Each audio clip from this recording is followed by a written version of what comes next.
Picture this, a smug village mayor in rural France, too cheap to pay for proper plumbing, dumping his waste straight into the streets for years.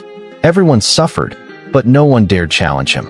Until one night, a 14-year-old kid and his best friend decided enough was enough.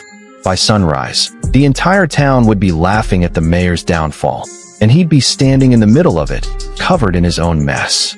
If you've ever dreamed of putting a bully in their place, or teaching someone that karma always collects her debts, smash that like button, subscribe to Life in Stories, and buckle up. This is one of the most satisfying petty revenge stories you'll hear today. I grew up in what you might call the middle of nowhere, a tiny, stone-walled village tucked into the hills of southern France. It looked picturesque to outsiders: narrow, winding roads, limestone houses basking in the sun, old church bells echoing at dawn.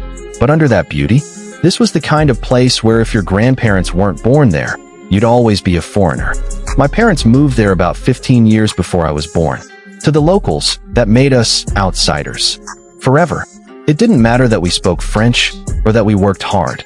To them, we were intruders who dared to buy a patch of unused farmland from one of their own. That single purchase? A crime they never forgave. The resentment dripped from every corner of village life. At school, kids parroted insults they heard at home. On the street, hunters muttered threats and warnings. My father, tough as nails, answered with cold stares and, once, by casually cleaning his .44 Magnum where the hunters could see. There were petty bureaucratic battles too. The mayor once even tried to run a new communal road through our house, literally our living room, until my father lawyered up and shut it down. Every interaction with the village felt like pushing against a wall of hostility. And at the center of it all, the mayor himself. Imagine a man who holds just enough power to make your life miserable, and who enjoys every second of it. That was our mayor. On the surface, he smiled at public gatherings, but behind the scenes he was petty, vindictive, and above all, cheap. When the town finally decided to install a proper sewage system, every family had to chip in. Everyone, except the mayor. He quietly exempted himself from the project. Why pay when he could let his personal waste flow straight into the village gutters like it had for centuries? And so, day after day, while my family and others bore the cost of modern plumbing, the mayor's toilet emptied through a crude pipe sticking out of his house, filth spilling down limestone steps, stinking in the summer heat. My father would grit his teeth every time we passed. I can still hear him muttering through clenched teeth.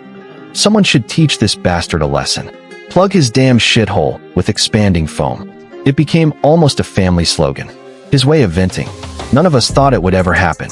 But deep down, the idea stuck. By the time I turned 14, I had absorbed years of this bitterness. Outsider. Foreigner. Always unwanted.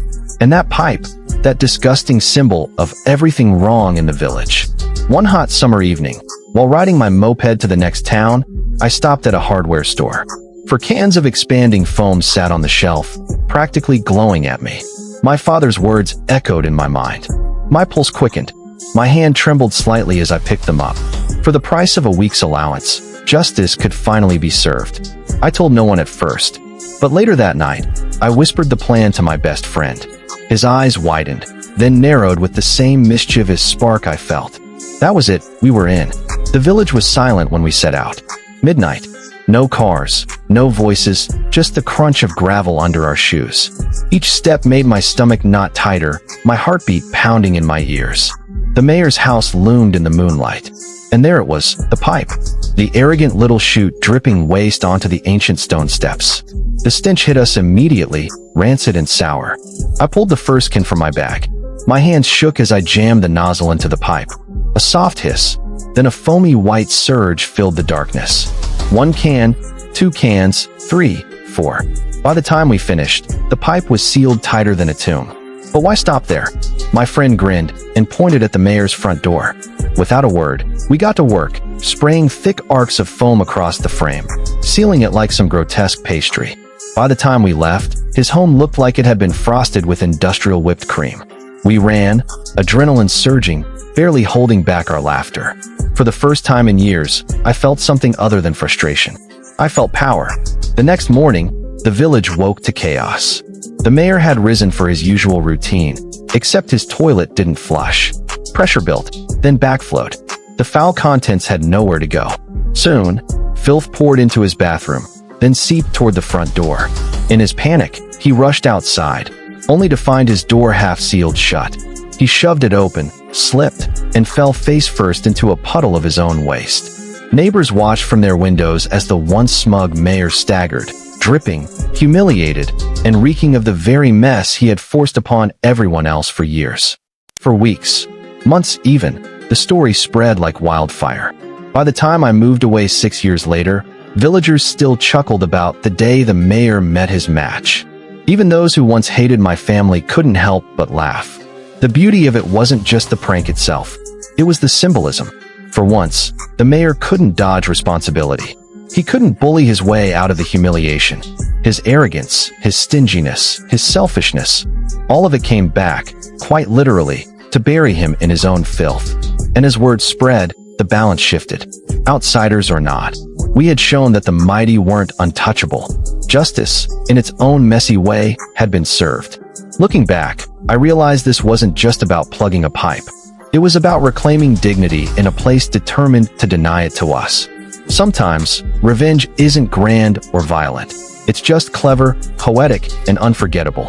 If that revenge made you grin, smash that like button and drop a comment.